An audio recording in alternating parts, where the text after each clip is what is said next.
that didn't go too well, and we are live. So let me start one more thing on there. This is the beauty of doing stuff live, right? So here we go.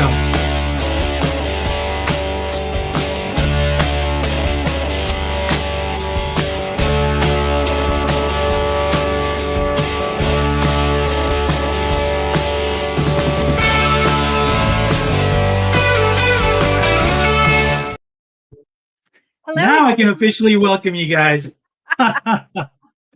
Oh, you gotta love tech when it works, right? For sure. But folks, Love it. thanks for hanging in there with our little technology glitches. I take full responsibility for that. But welcome to Money Truth Moments. Exactly. Money Truth Moments with our very own Money Truth expert, Judy Copenbarger. How are you? I am great, and I'm so happy I'm not the only one that has crazy stuff happen. I am excited to see you. How's everything going on your end? It's other than this little glitch, fantastic, right? You know we're in trouble when the tech guy has some kind of tech glitch, right? So that's the fun part. It's all good. All good. Folks, if you're just joining us for the first time, please make sure that you are following Judy at judycopenbarger.today. Today, we're going to be wrapping up the series, our summer series, and we have a great show for you today. And we're going to talk about the end of the summer financial check-in, right? How to reset, refocus, and recharge. So that's a big topic. And, what do you say we get started? Let's do it. All right. So let me ask you, why is August the perfect time for a financial check-in? Well, some people do everything quarterly. And if you think about quarterly, you're going to hit the holidays. You're going to hit really two, right? You got Easter in there, Christmas in there. I think 3 meetings a year or 3 times a year to do a check-in is maybe enough for most people. Some people could maybe manage with 2, but I think 3 is perfect. Every 4 months. Now you're going to hit May before all the end of school stuff. You're going to hit the end of September after school's back in session, and then whatever you're doing around the holidays. So I think that works really well for most people 3 times a year. And here we are, back to school is around the corner. So I think the next 2, 3, 4 weeks, it's a good time to just check in financially. Don't wait until tax time every year. Once a year is not enough. This is also a good time to think about, what do I want to do by the end of the year? Are there contributions I want to make? Maybe add to my 401k or think about putting money in my IRA before the year is over. Is there something I want to do with my 529 for the kids or grandkids' education?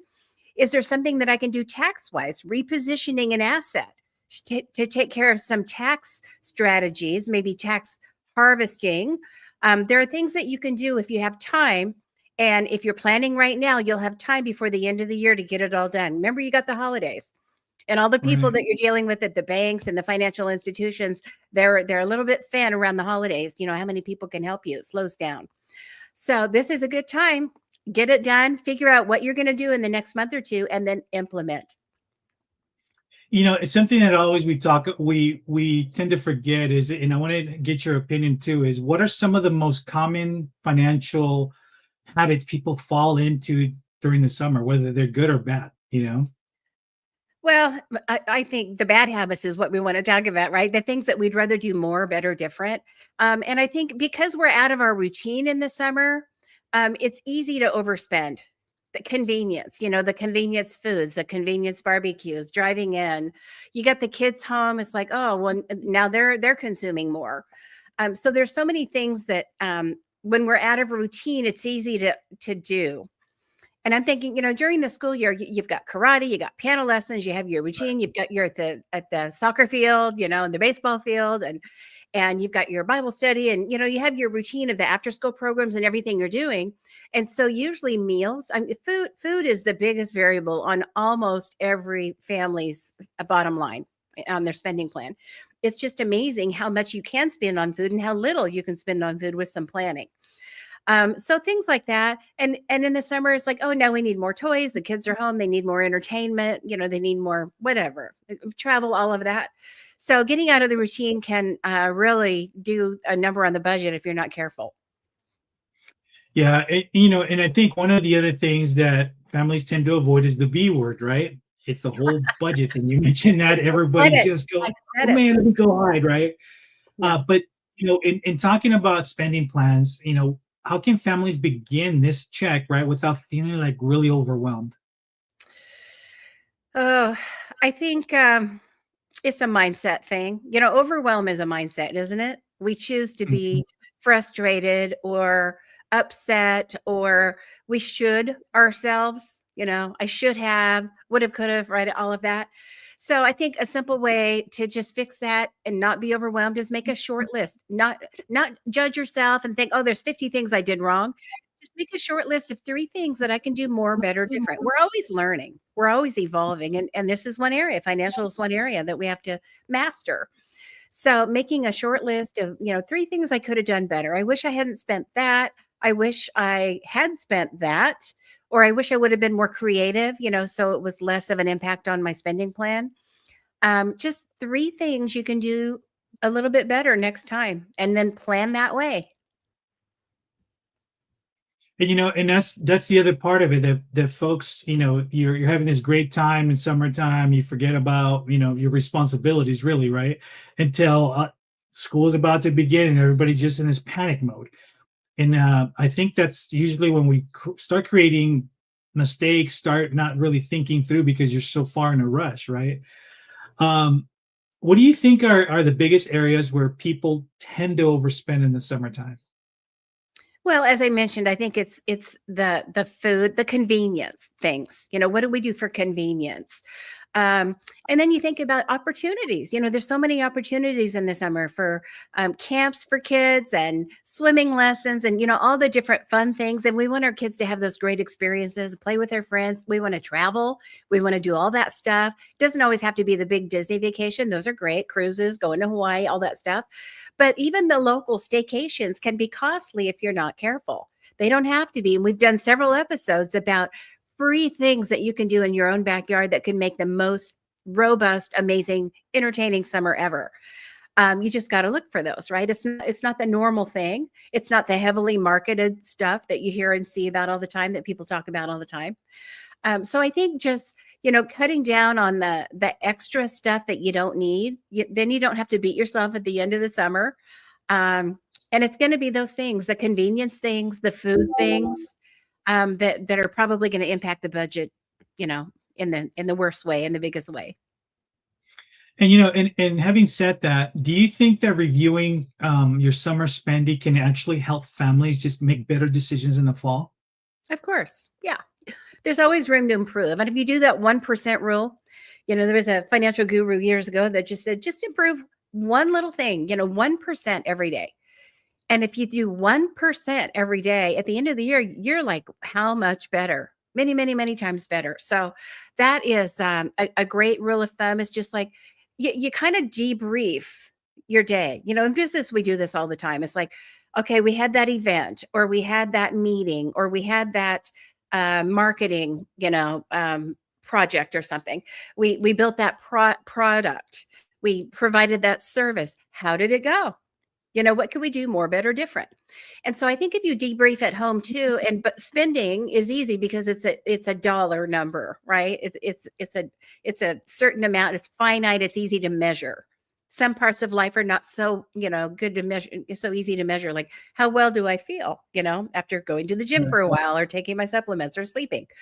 But money is easy to measure. And so why not do that? Just improve 1% a day. These one little thing, I talked about a list of 3, and that's from the whole summer. What could I do 3 things a little bit better next time? It doesn't have to be big movements to move the ship over time, just a little bit, right? And just change that Yeah. trajectory makes all the difference. Folks, welcome to the show. If you're just joining us, please make sure you watch the beginning of the show. We are talking about just some great things regarding financial check-in to reset, refocus, and recharge. Make sure you watch the previous summer series as well, because there's a lot of great tips that Judy talks about. And if you're not following Judy, please do so at judycopenbarger.today. We talk about sometimes, since we're on the go all the time, we don't really think about what's important or the details, right? So in your opinion, or what you've seen, is what are some simple ways really to just identify that wasteful spending pattern? Uh-huh. You got to look, right? So look at your credit card bills, all of them, not, don't avoid the secret one that has all the Amazon stuff on it, right? All of them. all of the checking accounts that you're drawing money from. If you stash cash, go back and look at the documentation of the cash that went in. Where did it go? Right? You got to really take a look at it.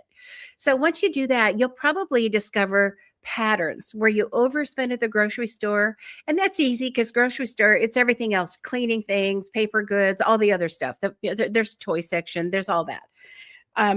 But the Amazon, I think, is a thing, because Amazon is everything, everything, the fun stuff, the decor stuff, the kids' clothes, the essential bleach, all the stuff you need, you can get that way. Cat food, kitty litter, all that stuff.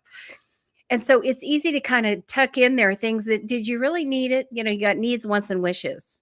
Are you filling your Amazon orders with just wishes?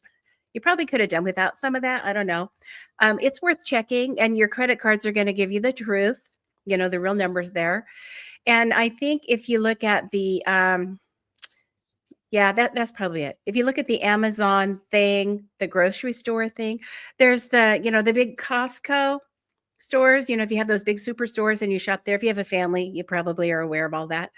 It's easy to overspend there too, and consume too much. And you end up storing things or having things wasted, too much. So those are some things that you can look for. But you got to look at the truth, look at the real numbers, not just some of them, on your credit cards and your bottom line at the end of the month. The convenience ones, right? We kind of tend to leave out. So it's like, yep. Oh, yeah. Well, it's Guilty of that. It's just one drive through the burger place or the taco place, or, whatever, the coffee, coffee houses, you can spend a lot of money doing that if you got kids that are old enough to enjoy those drinks. I couldn't believe I went there. I don't go as often as I used to, and I'm not a coffee drinker, but they have all the frappe foo things, and I was there with the kids getting their frappe foo things, and it was $40 for 3 of us. And we didn't even have a meal. It was just crazy. I don't even know what they put in there. It's probably a lot of not good things, but they taste good, and everybody loves all that stuff. So easy to overspend doing that. So maybe, make your own.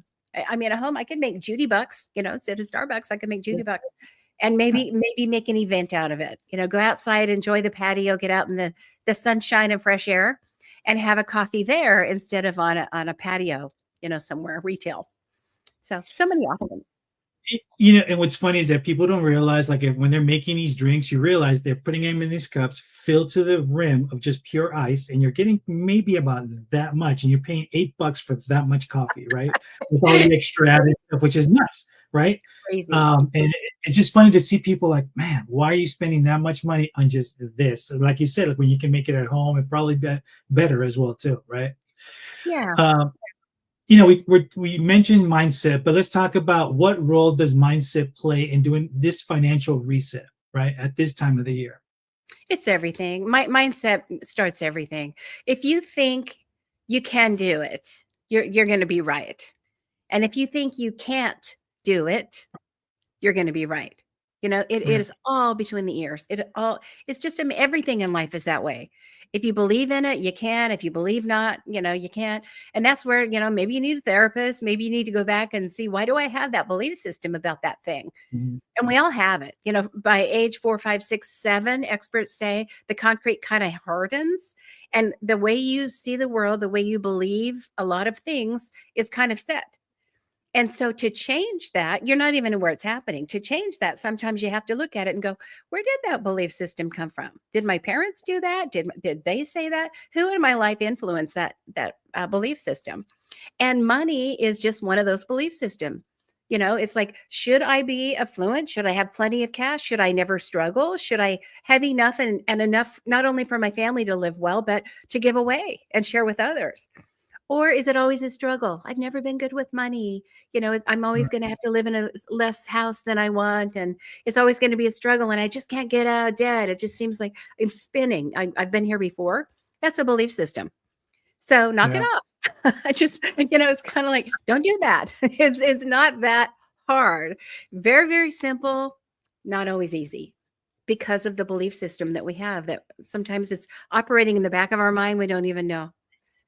So worth looking at. That really has nothing to do with, get your finances for this, how often should you review, but it kind of does, the mindset, begins everything. And if you don't believe you deserve it, if you don't believe it's possible for you, you're not even going to take this advice. You're not going to sit down and see what I could do better next time, or let's look at Right. my budget, or really look at the numbers. If you don't believe you can do better, you're not going to do any of these things. But if you believe it, there's that little glimmer of maybe I could, maybe I have a chance. Even though my parents always struggled, their parents always struggled, I've never lived the way I want to. Finances have always been difficult for me. They don't have to be. There's help out there, and we're offering all of this, advice. Just take one or two things and try those, and that'll get you to the next level. And then take one or two more things and try those, and that'll get you to the next level. Slow and steady plodding works, but it all starts with, do you believe you can do it? I think you can. No, no, absolutely. And that's a great way of putting it for folks to just give them that little extra motivation, right? So I know we're getting close to the end of the show, but let me ask you briefly, what are steps right now that families can take to rebalance, right, their budget before fall hits? Yeah, it's just looking at that. And I would say don't do the whole thing. Just take three things. There are three areas that we spent this number, and we would have preferred to spend this number. Now we're just talking about expenses here, not really income and other options, but just expenses. So I spent that. I wish I would have spent that, three areas. And then we're going to get into the challenge. What do you do about it? Yeah, and also just one follow-up question that I have for you too is, we're going to talk about, folks, if you're listening, we're going to talk about, the holiday expenses that are going to come up, and they're going to be here before you know it. So stick around for that. So you need to make sure you subscribe to the show, and you are following Judy as well. But just a brief question is, what is the biggest benefit, right, from your perspective of doing this end of the summer financial check-in? Oh, peace of mind. You have a plan, and now all you have to do is execute it. It's like you're just in coast mode instead of stress mode. So just peace of mind, just execute. It's going to be fine. All right, folks, and we are at the end of the show, so you know what that means.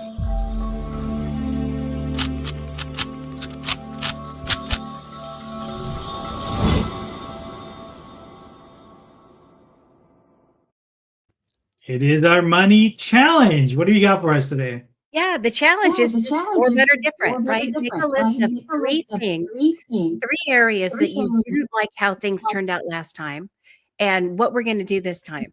So, three things that you could either spend less or be a little bit more creative about, or an experience that didn't go well. You spent all that money and it didn't really end the way you wanted. Three things you'd like to do better next time. Keep it in front of you, and then maybe use that for the holidays, use it for back to school, use it for the end of the year, and definitely use it for this time next year when you're doing your financial check-in at the end of summer. All right, folks, you've heard the challenge. If you have issues or questions with the challenge, please let us know. We'd love to hear from you. Also, if you have any additional topics that you would like Judy to cover, please make sure that you send us a message. Love to get some of these answers for you. The sooner the better. And if you're not following Judy, please do so at judycopenbarger.today. All of our social media is there as well. So in wrapping this up, we talked about the end of the summer financial check-in. This is the last episode of our summer series. So I hope you look back at some of the other episodes as well. And we talked about reset, refocus, and recharge. And remember, folks, that you're not alone. We are here for you. Judy's always available to answer questions. Send us some of your questions that you have or concerns, and we'd love to address it for the following show. And we are here every Tuesday morning at 8 a.m. with the replays on Thursdays at 8 p.m. So with that said, that was a mouthful. Any last parting words, Judy? Make it a great week and join our community. We'd love to have you and help you get to that next level. Have a great week.